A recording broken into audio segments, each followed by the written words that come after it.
The pandemic from a medical perspective is over, but the pandemic from an economic perspective for the small business world, particularly those of us in the service sectors, it's not over. 60% of independent film exhibitors operated at a loss at the end of their most recent fiscal year. Canada's independent cinemas are on the brink.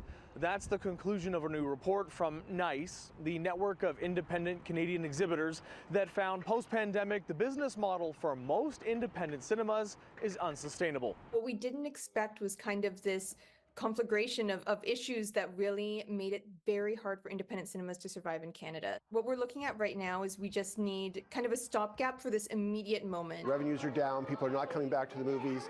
The quality of films is questionable, and there just wasn't a lot of support coming out of the pandemic by the federal government. They were all keen about helping us during the pandemic, and we thanked them for that.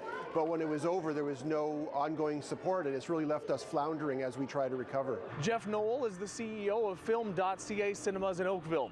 He says post-pandemic business is still down over 40%, and that a lot of people don't know there are a lot of policies in the industry that make it very hard to play the big-name movies or show them at the same time as the big guys like Cineplex.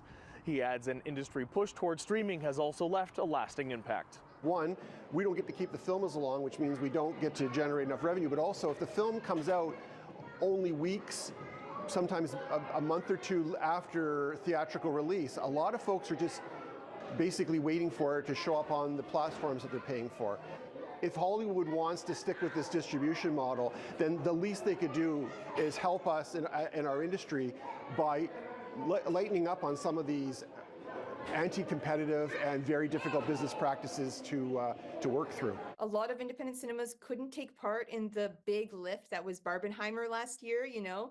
People kept saying the blockbuster is back, like people are showing up to these big new movies, but a lot of independent cinemas didn't have access to Barbie or Oppenheimer for months and months and months. The report also found 34% of independent cinemas are the only cultural or entertainment option in their community. For City News, I'm David Zura.